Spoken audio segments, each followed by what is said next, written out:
Kami mengasihi Engkau Tuhan. Ajar kami menjadi pribadi yang setia sampai akhir hidup kami Bapa. Ini kami bawa hati kami kepadamu Tuhan.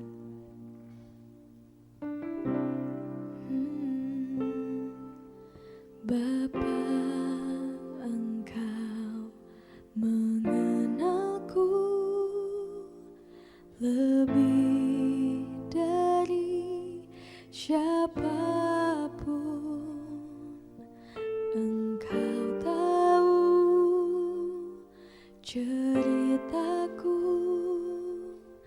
dan isi hatiku. Tak peduli masa lalu,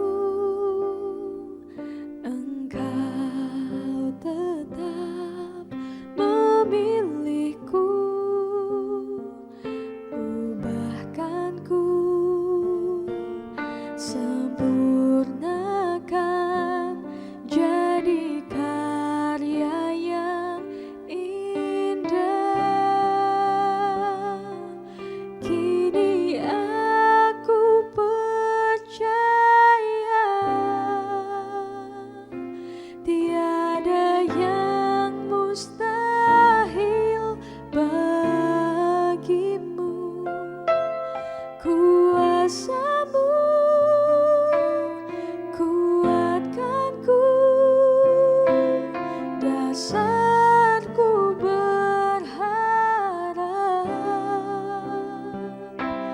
Kini aku berserah pada rancangan-Mu bagiku. Ku ikuti panggilan-Mu, ku kan setia sampai akhir hidupku. Ku ikuti panggilan-Mu, ku kan setia sampai akhir hidupku.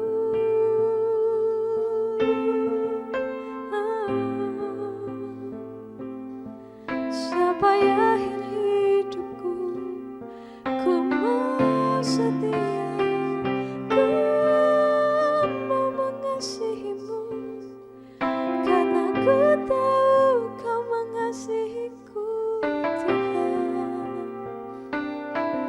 Kau buatku menjadi sempurna. Tiada yang seperti Engkau Tuhan. Kami mengasihi-Mu, Engkau cukup bagiku, Yesus.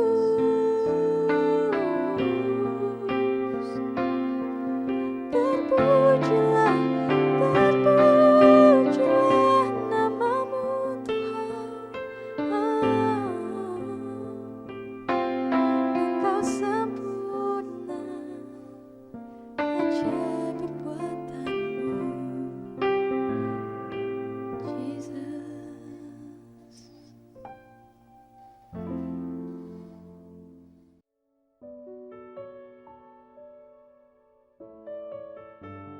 Filipi 4 ayat 6 berkata, "Janganlah hendaknya kamu khawatir tentang apapun juga, tetapi nyatakanlah dalam segala hal keinginanmu kepada Allah dalam doa, permohonan dengan ucapan syukur."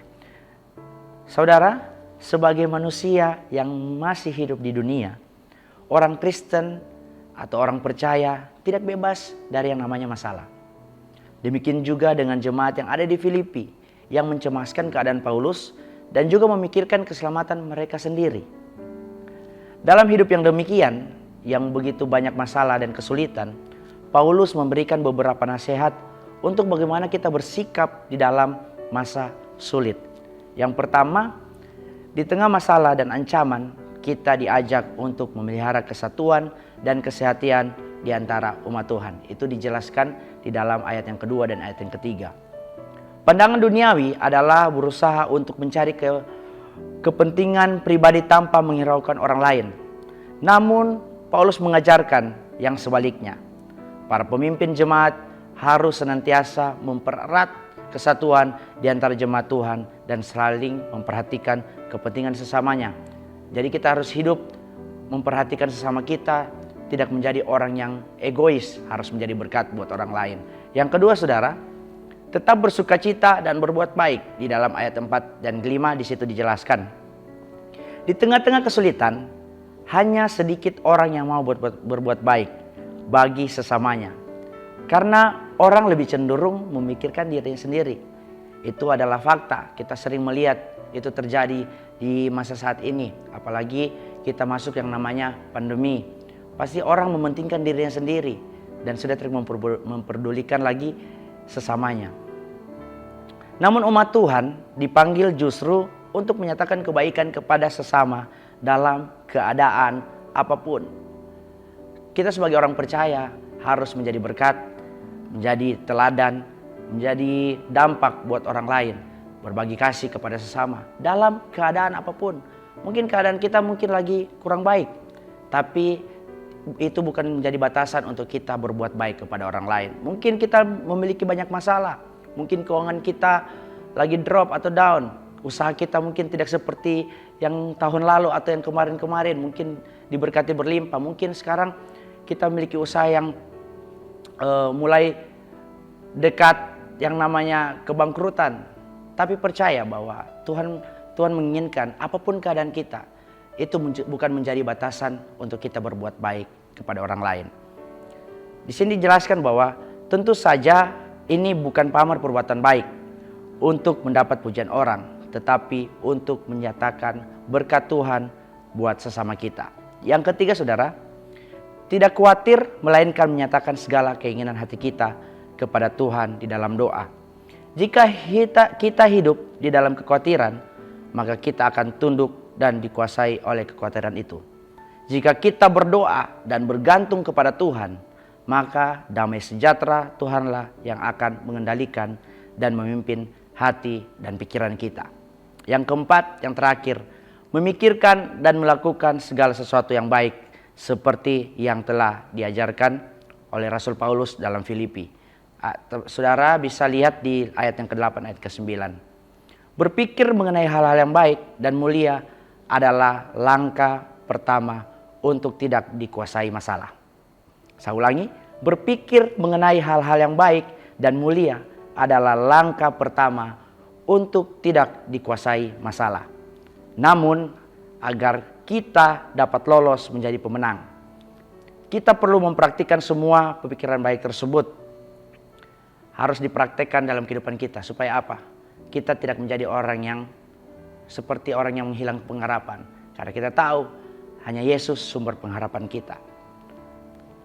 Karena itu, pilihlah untuk mengambil sikap yang positif di tengah-tengah arus dunia ini. Ingat, sikap positif itu bukanlah berdasarkan akal budi kita atau pikiran kita semata, melainkan berdasarkan pada janji firman Tuhan. Amin. Kita berdoa. Bapak, kami bersyukur buat hari ini kami bisa hidup, kami bisa ada saat ini, semua karena kemurahan anugerah Tuhan. Terima kasih Bapak, kami serahkan semua jemaat Tuhan yang ada dalam segala usaha, pekerjaan, segala aktivitas sepanjang hari ini, bahkan studi anak-anakmu juga Tuhan berkati. Berkati pendengar yang ada, dan biarlah sermon ini menjadi berkat buat yang mendengarkan. Kami bersyukur dan berterima kasih dalam nama Tuhan Yesus. Haleluya. Amin.